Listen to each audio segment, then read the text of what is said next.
terrible hurricane, and they tried to bait J.D. Vance by saying that Trump thinks climate change is a hoax. Vance quickly flipped the script. The president has said is that if the Democrats, in particular Kamala Harris and her leadership, if they really believe that climate change is serious, what they would be doing is more manufacturing and more energy production in the United States of America, and that's not what they're doing. Yeah, there's a lot of things that would be a lot different if this really was an existential hoax, or existential threat, I should say, instead of a hoax. The Paris Climate Accord would look a lot different, I can tell you that. Tim Walz then echoed the same claim that Kamala made in the debate with Trump, that domestic oil production here in the U.S. is higher and more regulated than ever before. We're producing more natural gas and more oil at any time than we ever have. We have had the largest increase in domestic oil production in history because of an approach that recognizes that we cannot over-rely on foreign oil. Yeah, they're trying to run away from high energy costs and all the pain that that's causing. Well, U.S. oil output did reach a new record in August. The U.S. Energy Administration Information Administration said oil companies pumped an average of 13.4 million barrels a day from domestic oil fields during the week ending August 2nd, surpassing the previous record of 13.3 million. So they're actually... That's a day. That is a day. And that's just in America. To give you any kind of an idea towards what we're doing to the planet. Technically saying something that's true, which we see a lot. They figure out a way to say something true while hiding something right over here that you can't see. And that's what we're here to figure out right now. Why is gas still $4 a gallon if we are just pumping oil to hell and back? What kind of nonsense are they pulling on this one? Steve Malloy was Trump's EPA transition team member, and he joins us now to explain this. So, Steve, I mean, if we're just an oil powerhouse here in the United States and we could be energy, independent, but why are gas prices so high? What is happening? Well, gas prices are high because even though we're pumping record oil, we are no longer in charge of the price of oil. We were under President Trump, under President Biden. The first thing he did was hand back control over the marginal price of oil to OPEC. So OPEC is now in charge. What he's doing, while it's true that we are pumping more oil to OPEC, so OPEC is now in charge. Control over the marginal price of oil to OPEC. So OPEC is now in charge. What he's doing, while it's true, which is the Saudis, are pumping more oil than even under President Trump, slightly more. The reality is much more insidious than that. The reality is that Biden is forcing our domestic oil companies to pump out their reserves. Recall that Biden has already drained our strategic petroleum reserve. Now he's forcing oil companies to pump out all their reserves. He is not allowing them to get new leases. In fact, the existing leases they have are under threat. There is a Biden-appointed judge who may shut down all Gulf of Mexico oil drilling in December. Okay, so between blocking the pipelines, there's a Biden moratorium on new LNG, liquefied natural gas export terminals. So the oil companies are pumping, taking advantage of the high prices, but it can't last forever because they're not allowed to obtain new reserves. So they're pumping themselves out. Biden has already drained our national strategic reserve, and we're in trouble. It's just like with immigration, where they say, Walz said that our immigration numbers were at lower numbers of encounters than we were at the end of Trump's administration. And the reason that's the case is because they're pushing everybody to the ports, right? So that they can basically say this one number is lower. It's a manipulation of reality to try and get a soundbite so that they have a talking point. But at the end of the day, because they make it sound like, if Trump gets back in, energy prices are not going to go down. We're already pumping as much as we can, but that's nonsense. No, under President Trump, we could actually really do much better. Yeah, sure. President Trump wants to, restart the coal industry. What we ought to be doing is burning coal for electricity. Coal is clean, it's cheap, and then taking that natural gas, which is very valuable and exporting it to places like Europe and Asia, where they will pay 6 times more than American utilities will pay for the same gas. So that's really the MAGA strategy, and that's what we should be doing. But Biden is really doing the exact opposite. He is just exhausting our oil industry and not allowing them to replenish their reserves. Yeah, and they're doing this in a panic to try and get gas prices down right before you vote, so you feel like everything's okay. Wait until after November 5th if they win. Right back through the roof. Steve Malloy, thank you so much. We appreciate it. All right, Rob, thank you. See ya. All right, some breaking news tonight. Israel has intercepted multiple aerial targets launched over Tel Aviv from Yemen. Okay, so we have a new actor here. There are reports, and this is the location, by the way, of another proxy that Iran often uses. Okay, let's go forward here.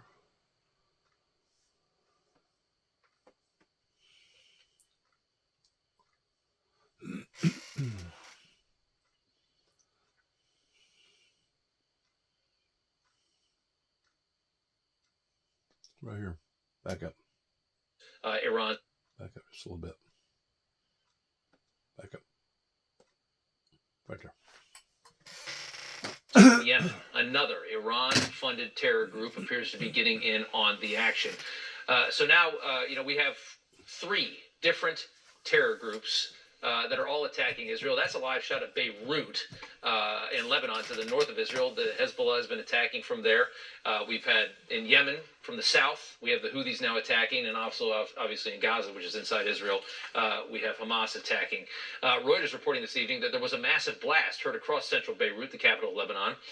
Reports of fatalities and casualties on the ground as Israel moves to the north and moves into Lebanon to try and neutralize the threat of Hezbollah, which is, of course, Iran's most effective militant group. Dr. Michael Savage joins us now, and sort of the news breaking. So now you have your 3-on-1 now. I want to stop just for a second. I've done already heard this interview with this guy here. He may not look like much pertaining to the items that he's got in behind him. Says on air.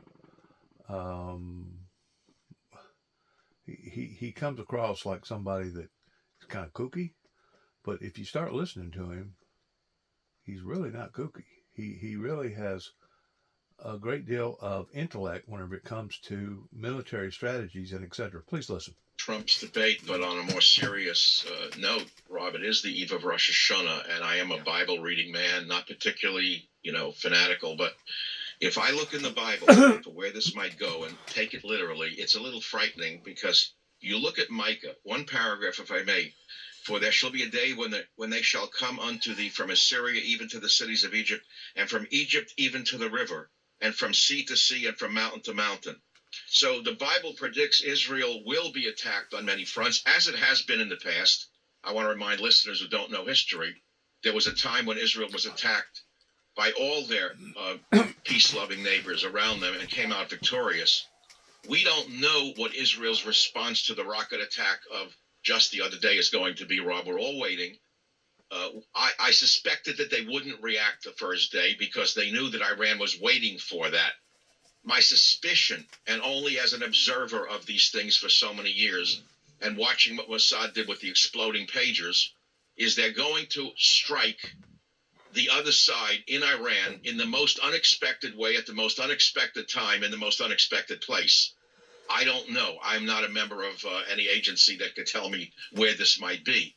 But when I see now the Houthis are getting in on the act, and of course we've got the other front with Hezbollah, you've got Iran firing rockets in, there's only so much a people can take until they go all out to the wall and say enough is enough. My people will not live like this anymore. What kind of place is that has no tolerance for anyone but their own view of the world and of religion? What kind of religion is this? I'm not supposed to say it. It all comes from that hateful man in Iran, Khomeini. Iran was once Persia. Persia. Now, I've said the same thing about the old Persian Empire spoken of in Daniel, that its correspondence with what God is talking to in regards towards Babylon in the first 3 chapters of Revelations, that he hates those that serve under this evil entity. Persia was not originally a Muslim nation. People should study the history. The Muslims invaded Persia and turned it into a Islamic nation. But it was a peaceful Islamic nation with Christians and other religions. And the Shah was running it. And we were told he was a monster and an evil man in the 70s because he was controlling the Islamists. Well, after the Shah was thrown out, what happened? Yeah. This man came in, or someone just like him, and turned the entire nation of Iran from a modern nation where women had total freedom into a complete and total 15th century hellhole where women can't drive. Yeah. Well, I could go on for 10 years right now. That's what happened. And it's really grotesque. The fact is, there we go. It is something else. I wanted to show, I mean, as again, it's Iran, Yemen, and now Lebanon all attacking this small country in the Middle East. And Biden today telling Israel to, effectively just try to cool down the situation. Don't go after Iran's nuclear facilities. Take a listen. The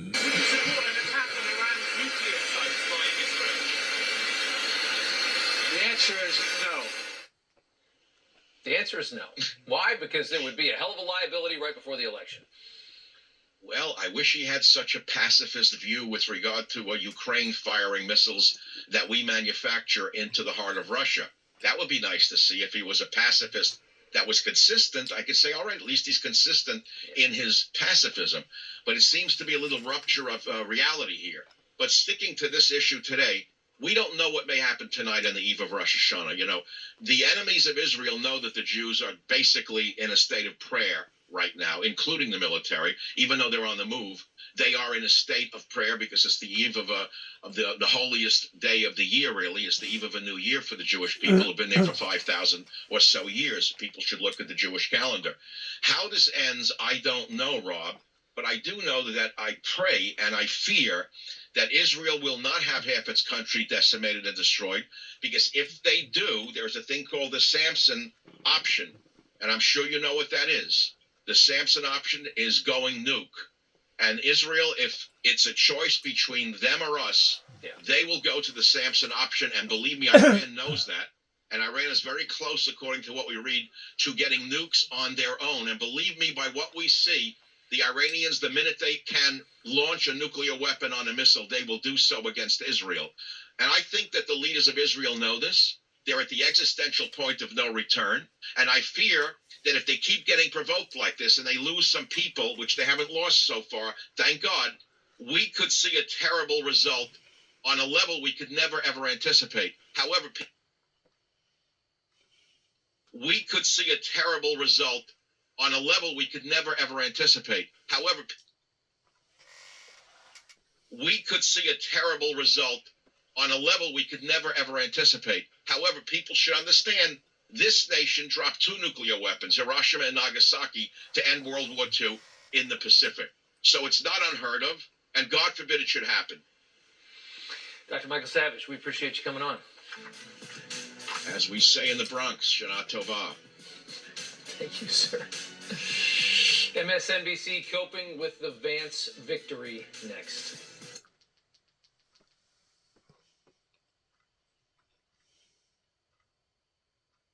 And months. These weeks and months. Now, in addition to all the other challenges this recovery effort presents, the timing of the storm means that in the middle of all of this, local officials are going to have to make sure people can vote. You might remember a similar situation from back in 2012 when Hurricane Sandy hit the Northeast just weeks before the presidential election. It did not go smoothly.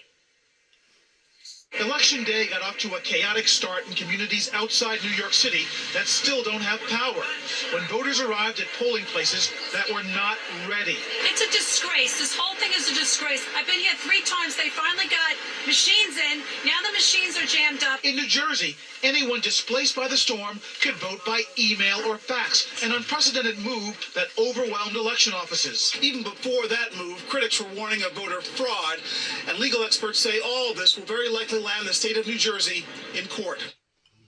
In any election, trying to make sure that people can vote in an area that is still actively recovering from a natural disaster is a challenge. But this is not just any election. This is an election where one of the candidates is actively looking for reasons to claim fraud, to claim that any chaos at all is a sign that the election has been stolen.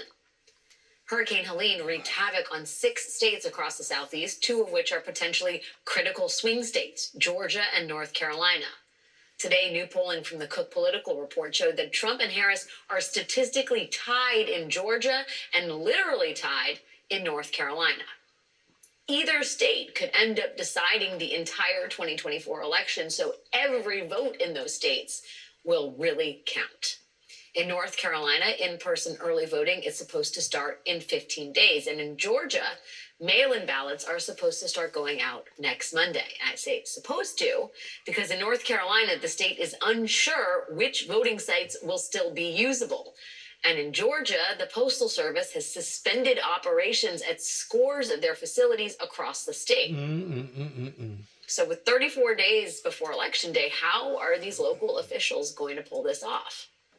Especially with this guy on the ballot. Do you trust the process this time around? I'll let you know in about 33 days. The chair of North Carolina's Democratic Party joins me coming up next.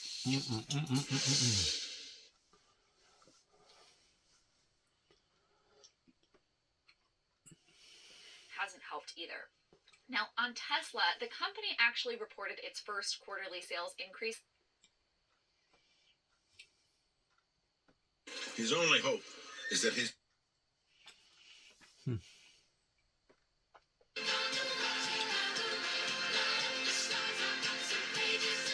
Charlemagne the God.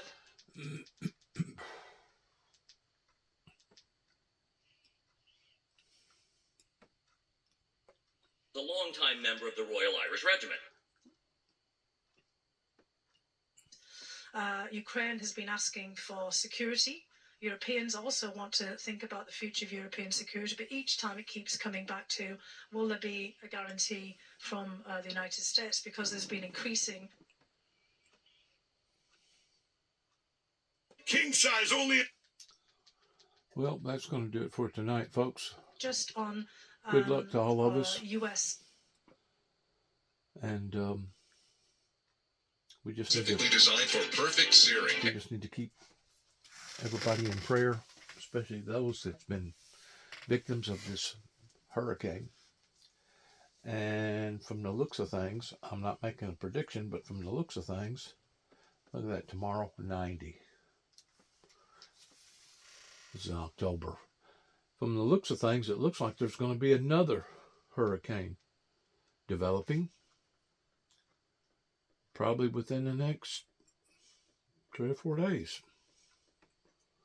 So that will be a determining factor of whether or not America gets hit again by a major hurricane. Good luck. Heaven help us all, and shalom.